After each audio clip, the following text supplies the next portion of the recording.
I'm Tyler Dunn at Go Long, and I'm joined now by one of my best friends from the Green Bay days, Justin Felder, who's now at Fox 5 Atlanta, the sports director.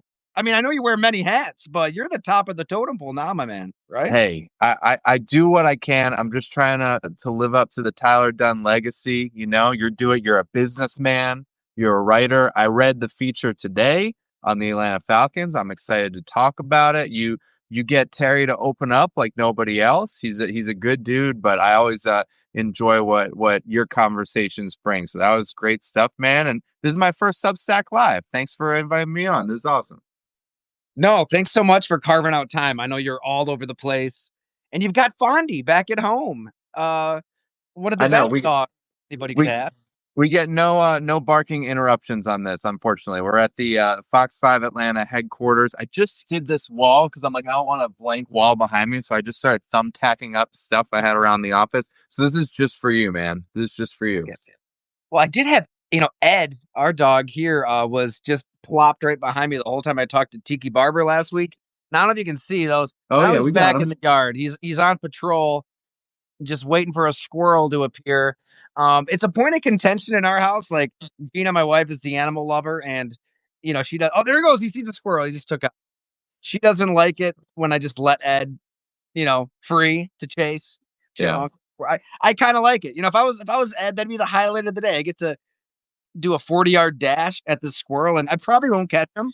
But if Yeah. I do, hey, best man wins. We don't have as big a yard, but our dog, we open the door and it is just like Usain Bolt full sprint to the back corner of our fence. And he jumps up and tries to get like the squirrels that hang out there. And it I think might have like knocked the fence panel off of the post at one point because we had to like nail it back down there. But a little 30-pound weight hitting the fence over and over again can't be good for it. But whatever, one day he'll get it. Maybe that would actually probably be a problem, but we'll cross We it. got the electric fence, and that beeping just signals to Ed bad times ahead, unless I want to get zapped. End of the So line. now he comes to a complete halt, whether he has the collar on or not, it's a complete halt right there. That's great. Yeah, we don't have that kind of discipline in the Felder household. Fondy, it's free reign. Free reign, like Terry Fontenot running the Atlanta Falcons. See what There we we did go. there? There it is. We're waiting to strike. Yeah, I guess what kind of set me down there to Atlanta was this is a general manager who runs a football team unlike any GM in the NFL. I think everybody does it a different way, and and everybody says the same thing, right? Everybody says they ignore the noise. We trust our building. We trust our investigative process, everything that leads to these decisions. But it's real there. I know we've talked about it from time to time, but I think now it's that crescendo. Like now it's that point where they've got to win. They've got to contend. No Atlanta Falcons team has had 5 losing seasons in a row since 1986 to 1990. But it feels to me, and I want to get your perspective as somebody that covers this team regularly, it feels like this is the year that they can take that leap once and for all. That we can gnaw right into that bait, hook, line, and sinker, and take it, because I feel like, and people can read the story, it's at golong.com, chatted right with Terry Fontenot in his office about everything from Penix to Jalen Walker to Pierce to how they build out this roster and what goes into it. I feel like if you say hit me at that poker table enough, good things happen. Right? He's with $100 million guaranteed to Kirk Cousins, Kyle Pitts instead of Micah Parsons, and who else? Jamar Chase, Jalen Waddle. That draft was Penix, pretty low. Yeah. Pretty good draft. Pretty good draft. You miss out there, but maybe you've got the best running back in football, and Right. we're nuts to take running back.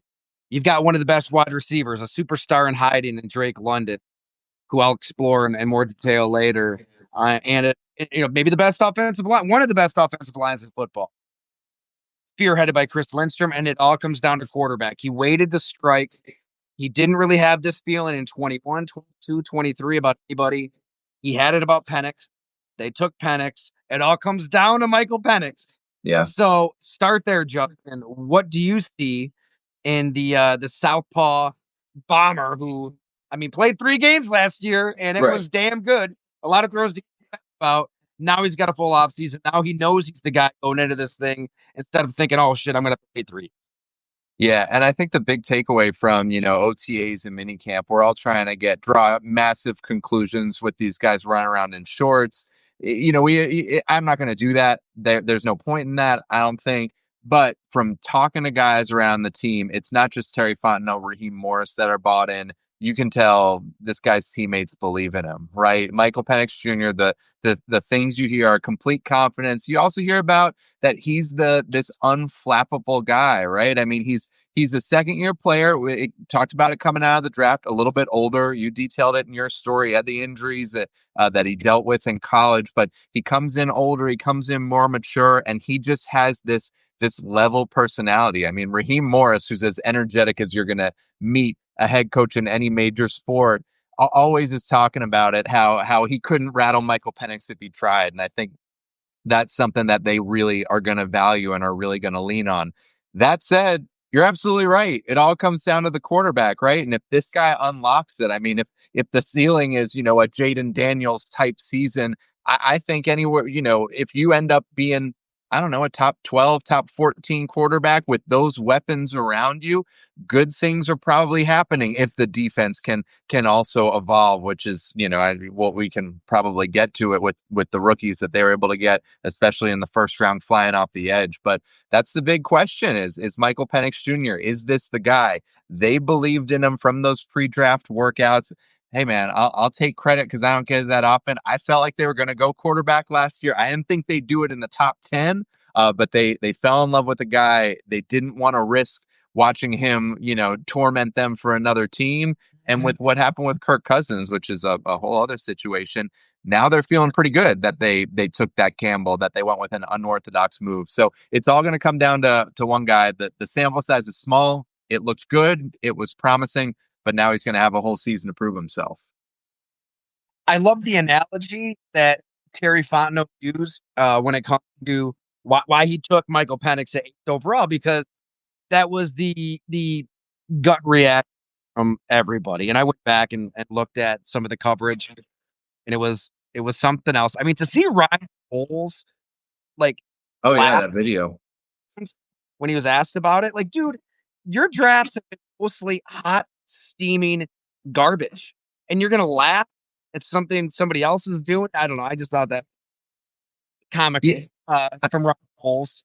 But Uh, I mean, like we at the before Kirk Cousins signed, we hung out at the combine, and everybody, what me and you talked about it, everybody around the combine talked about it. It was the big debate. Do they draft one high or do they pay Kirk Cousins? Do they draft one high or do they pay Kirk Cousins? And they did both. Nobody saw that coming. It was a complete shock to the system. And you know what? There are some alternative hypotheticals, right? Where it doesn't look like a great move. And you can, like you said a moment ago, you can certainly critique the Kirk Cousins decision, right?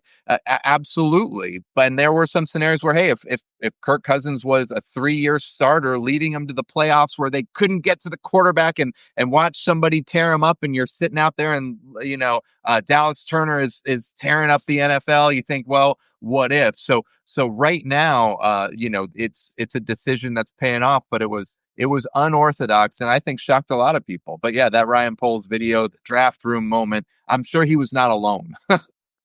right. The analogy that Terry used in the conversation was, it's like your family on the hunt for a. You walk into an open house. You walk into that living room, the basement, the bedrooms. If you love it, yourself there. You're blindly putting that bid. You don't know what other people are bidding. Just like at 8th overall, you don't really know how Denver's thinking. I mean, they've got Sean Payton. They're on. The Minnesota Vikings are going to move up with their 2 first-round picks. Las Vegas Raiders. Hell, I know Tom. I think Tedesco came out now and said, "Yeah, we wouldn't have taken Penix," but who knows? Really, Right. it's a possibility. So yeah, you can get cute. You can try to manipulate your way down. You can do all that stuff. Or you can say, I love this house.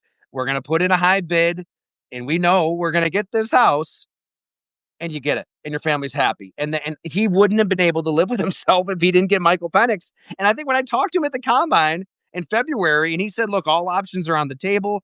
We're going to look at free agency. We're going to look at the draft. We're going to look at everything. He really meant it because he ended up doing both. But I really think at that point too, relatively early, and he was just learning about these quarterbacks. And the more he was around Penix and understood, look, this is an explosive athlete. This is Hmm. somebody what they call Tech Nine. Do yourself a favor, click the link that I have in the story with his highlights. And there's a I don't know how in the hell he escaped this one sack.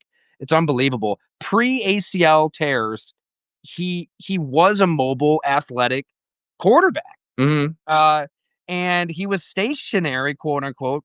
Fontenot said it himself at UW, out of necessity, out of survival. So that was the knock on him, right? Like he can't move like Caleb and Jane Daniels and all these guys.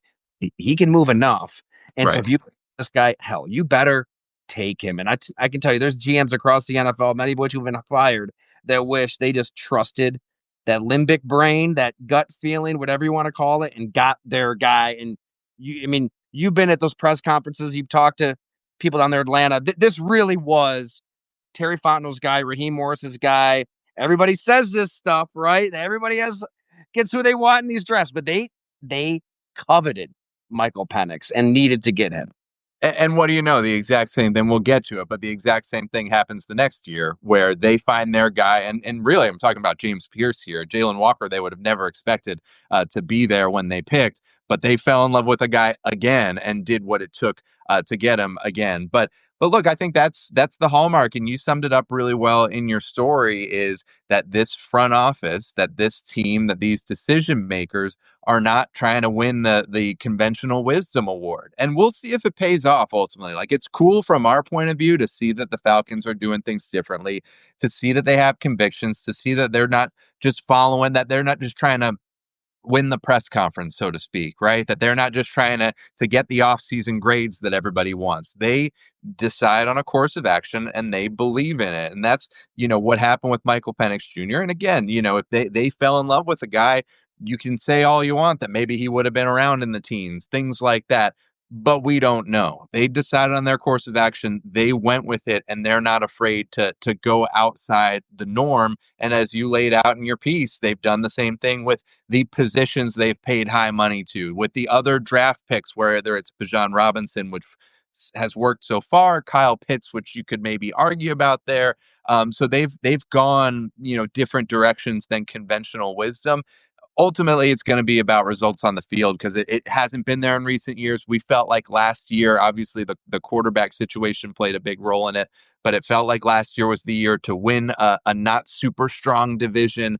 They weren't able to do that, get back in the playoffs. And I think you go into this year with a similar feeling and expectation that the NFC South, not exactly teams that a lot of folks are picking for the Super Bowl across that division right now. I think the expectation is going to be to win that division, and you hope that a team that's going to be young coming in at the quarterback spot, that's going to be really young on defense and counting on a lot of rookies. You hope they can do enough throughout the season to earn that playoff spot and maybe start playing like second-year players, third-year players for Penix by the end of the year and be playing their best ball come the playoffs and make some noise.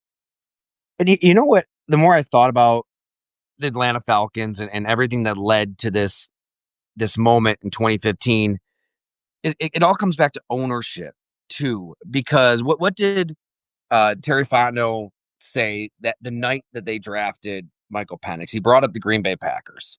And I get it, the comparisons aren't perfect, but it is very similar. Just drafting a quarterback when the world is telling you not to, when you're going to piss off your starter. Aaron Rodgers, he reached for the it wasn't scotch, it was tequila, I believe, that night. He was very unhappy. And then he goes scorched earth. He does what Aaron Rodgers does, holds the team hostage the next offseason, all of that. Kirk Cousins isn't in position to really hold anybody hostage right now, but he was very unhappy. And they knew that he would be very unhappy, and they did it anyways. You can do that in Green Bay, like when you don't have an owner who Right. says, no, get me somebody that's going to help this team win now, that our fans will universally approve of. I mean, any owner in any situation gets to walk into the room and call the shots, or at least like push a general manager a certain direction. So Green Bay doesn't have one. They've got football people making football decisions. It's kind of been their built-in advantage, I feel like. And Arthur Blank founded Home Depot, right? He's got more money than we can ever fathom, but he is willing to spend. I mean, back to that 24 combine ahead of all this, he picked up a bag of Skittles and said, look, if I told Arthur that this bag of Skittles is going to help us win a Super Bowl and it costs $1 million, he'd do it. How many bags do you need? Right. And then that's why I don't get as caught up into the 100 million guaranteed for Kirk Cousins. Like, if Right. your owner's okay spending this money to make something happen, who cares? Right? Like, maybe he recaptures the best of Kirk and you're competing and he's okay off the Achilles and you're a NFC dark horse last year to win the conference. Or maybe he's 6-3, he's swag surfing, and everything falls apart. 1 touchdown, 9 picks, and he's broken. He's done, injuries or not. So I don't know. I just feel like they've had this luxury with an owner who's okay to spend and also okay to be patient because they didn't. A lot of teams draft a quarterback in the top 10, and the roster is garbage. Like you're not, you don't have. You don't have a number 3 receiver, let alone a number 2 or number 1, or your line is a mess, or you have no running game. And then by week 8, you're feeling pressure to play that rookie quarterback and it blows up. Like if they would have drafted Justin Fields or Mac Jones, I feel like Terry Fontenot's era as GM, it could be a death blow from day one and never really take off. But he never had conviction in 21, 22, 23. He has it now. So my question for you then, like how loaded is this offense to you? Because that's Terry's argument is like we were in position to draft a quarterback who's got a line, a running game, receivers, and can go. And he really feels that way in 2025, where all they lose is a center and Ryan Newsel, the replacement. He started 8 games last year. Right. To you, what's your take on this offense in terms of readiness to step into the ring with Detroit, Washington, Philly, Green Bay, Minnesota, any of the top teams in the NFC? Yeah, I mean they got weapons all over the place, right? You look at Drake London, a wide receiver. Raheem Morris made everybody kind of laugh in the offseason. Said he's the nicest guy in the world during the week, but if you want to talk to him, you probably should avoid the 60 minutes of game time because he is a mean guy. He's dark. I think Dark Drake. Batman comparisons there. He's the guy that you look at the numbers he put up with Michael Penix in the starting spot. Excellent. Darnell Mooney, back last year. Last year was just shy, I believe it was, of 1,000 yards. Really had a breakout year last year again. With a changing, evolving quarterback situation, he's going to be back. Kyle Pitts has been, we've talked about ad nauseum. I'm really interested to see how he plays this year in what's going to be a contract year. Right? That's been a motivating factor before. That could be something maybe that brings out the best in him. And this is a guy that if they figure out a way to unlock his talent, there was a reason he was drafted in the top 5 as a tight end. Offensive line, I know you were a strong advocate for Chris Lindstrom for good reason. They got first round picks all over the place with Caleb McGarry, Jake Matthews, Matthew Bergeron on the inside, and a guy in Ryan Newsel. It was interesting. Last week, talking to Bijan Robinson at minicamp, he was asked who the best athlete on the Falcons team was, and he said Ryan Newsel. Go figure. I mean, I think you might, an outsider might pick Bijan Robinson for that. But he said, at the size he is, how quick he moves. I've heard he's one of the best golfers on the team as well. So interesting, undrafted guy coming out of Appalachian State. Will be an interesting spot, especially with a younger quarterback there, going with also a younger center that doesn't have a ton of experience, but they didn't, match Drew Dahlman's money to go off in free agency. They felt good about what they had. So it's an offense that I feel I wouldn't want to call the quarterback a question mark because that seems harsh on a guy they feel so good about.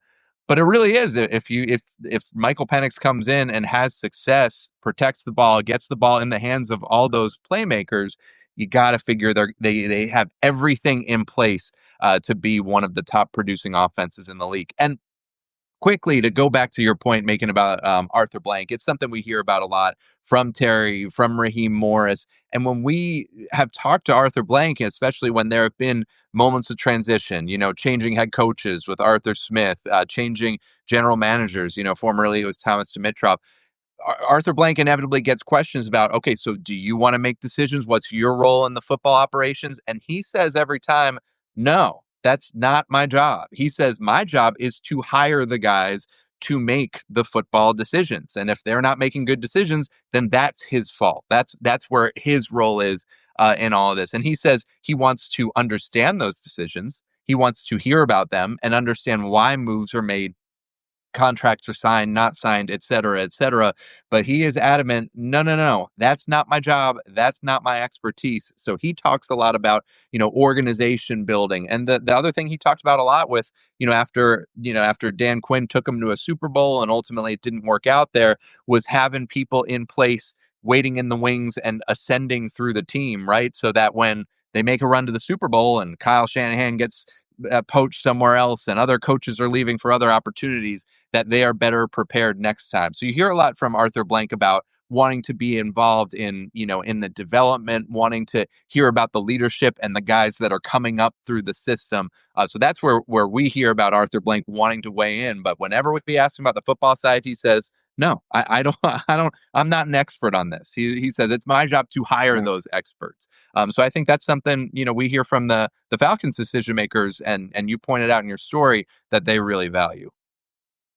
And a lot of teams, like we all kind of assume that all 32 teams are following the same financial rules put in place in the CBA and the salary cap. But no, like internally, teams under different owners are going to follow different guidelines. Look no further than the Cincinnati Bengals. Right. Everything's going through with Trey Hendrickson. I mean, even the Higgins and Chase deals, which awesome, you're able to re-sign these guys. Like they could have finagled that money in a way where you free up money in year one and year two, or at least the first year of the deal. So you find some defensive starters and you get Hendrickson done and your first round pick isn't holding out because of verbiage. I don't know. It's frustrating because that's a team that should be winning Super Bowls. If you have an owner in place that is financially okay, spending and manipulating the cap and getting stuff done. So the Falcons have that. Now it's just time to win games. I'm sorry. You probably got places to be, Justin. You're running the show I'm there hanging at out 5. with you. I Okay. love it. I thought you said 3:30. I mean, if you got more time, I want your Uh, take on Jalen Walker and James Pierce. well, I'll hang for a little while. Well, I'll tell you what. I was thinking about it last time we talked. We had a whole discussion about whether or not the Falcons should trade up for Jalen Walker, and you were like talking each other into it. And lo and behold, they didn't have to. That it was fascinating. And I asked Terry, like, as much because they loved him. I mean, at the combine in that interview, Greg Beadle's the team president. It's like, do we have a chance at him? And Terry's like, no. And it was like they're in this dream, like, oh, we love this guy, everything about him as a Parsons like, Yeah. just moving all over the place. I think Terry said, like, that's who you want your son to grow up to be as a person. But they didn't think he was going to be there. And even then, they didn't consider trading up. They wanted to stay at 15 because there were multiple edge rushers. I mean, they would have taken James Pierce, I guess, if he was gone to Carolina, like a lot And of would have folks. been happy doing it. They would have been just fine. They would have felt like they won the draft. Yeah. And to get him at 15, immediately pivot to Pierce. I mean, this is best case scenario for Atlanta, a team that hasn't had back-to-back 10-sack seasons since 07-08. They need to hit the quarterback. These are two very different pieces, aren't they? They really are. And you can look, and we'll, hit the first rounders in a moment, but they also went out in free agency. They get Leonard Floyd, a guy who's still been productive. And they had a guy in Arnold Ebiketie who flies under the wing, under the radar, really came on at the end of last season. Maybe he's not a guy who can be your number one star 18 sack guy, but definitely has the looks of a solid contributor who can maybe get to that 10 sack mark. And hey, maybe if he's the, number two, number three option, it's taken some eyeballs off of him rather than being the number one option for a lot of last year. But Braylon look at, Trice, they love him. They love, yeah, and Russian from inside. They got a lot of different pressure players. absolutely. And it's going to be a different look defense with Jeff Ulbrich. I mean, you say goodbye to a franchise stalwart and Grady Jarrett, but you just go out to practice and you look at this defense and you can see the emphasis. You can see that they're going more for those long, rangy, quick twitch athletes. I think there's a fair question now of, okay, so is our team's going to be able to run on them? But we'll cross that bridge when we get Yeah, there. But you that's look at Divine Diablo in the inside linebacker. Just looking at him out, he is a first guy off the bus, dude. Like he looks like, I think he's like 6'5". He looks like he's 6'8" out there standing at inside linebacker. Anyway, back to the first round picks. You're absolutely right. I mean, we've known Jalen Walker really well. We cover obviously UGA football here at Fox 5 Atlanta a lot.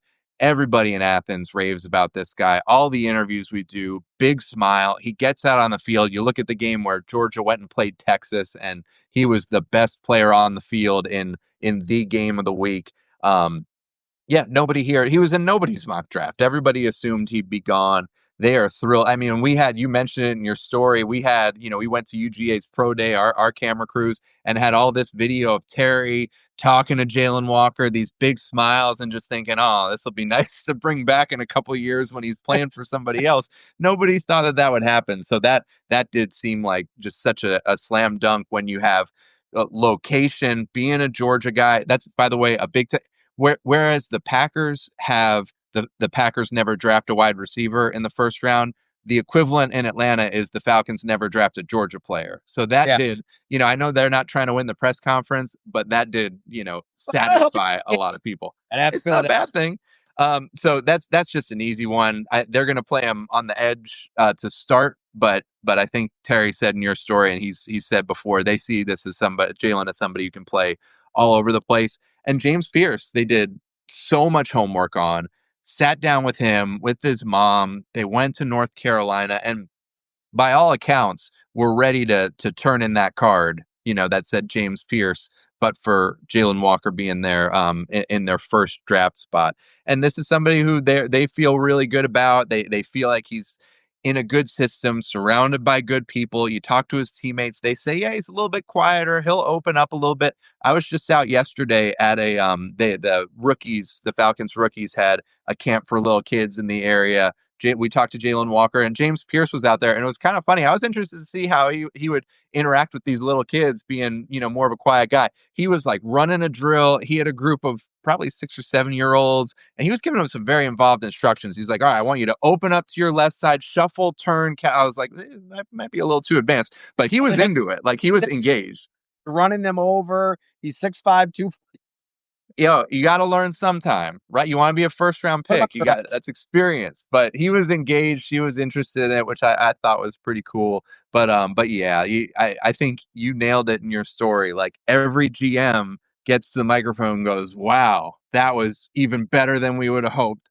But I think the Falcons can really mean it. We'll find out. I mean, look, there were multiple scouts who had very unsavory things to say about James Pierce. I brought up some specifics to Terry in terms of him being a loner, standing 20 yards away from his teammates. They're working out. They can't find him. That speaks to football character. And he just said, look, there's a lot of stuff there that is false. He didn't want to get into specifics on what was false, but he said they do a ton of investigative work, right down to sitting in his living room the night before the draft, the day before the draft, talking to his mother. So they need him. He needs the Falcons, and sometimes that's all. That's for the best. Like, I mean, if you think you've got the infrastructure to take this on, it's a relatively weak division. Mm-hmm. The NFC, we do see teams come out of nowhere. Yeah. Let's hear Justin. All right, put on your prognostication, Nostradamus crown. How many games do the Atlanta Falcons win in 2025? And we'll hold you to it. Oh, I had somebody tell me this morning. I don't even think I just posted the story, and it was literally like 15 seconds later.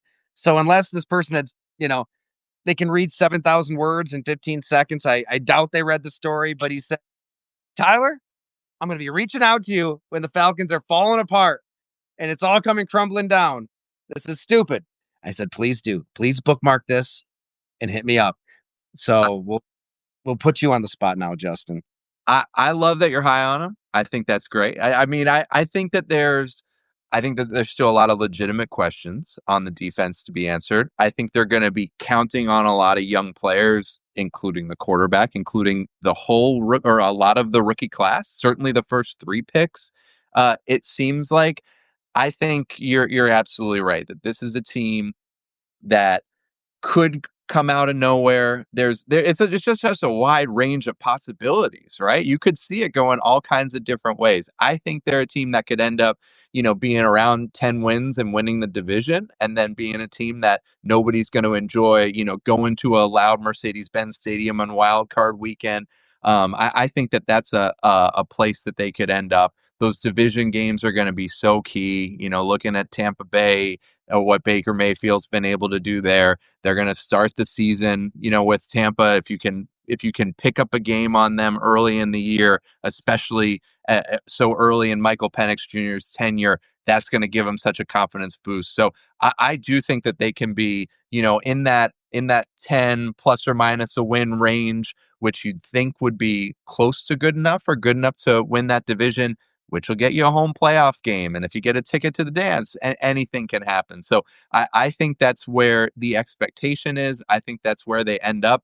But I also think that this is a team, man, with such a wide range of possibilities on both sides of the ball. It wouldn't shock anybody if your reader that emailed that they don't believe in the Falcons. That guy's not alone. But also, if the pieces come together, if Michael Penix Jr. is a top 10 quarterback, if the defense is top half of the league, if they're playing well, if Jesse Bates is a defensive MVP type season or defensive player of the year type season, it wouldn't surprise anybody if they are talked about as an NFC contender. It is just a wide range of possible outcomes.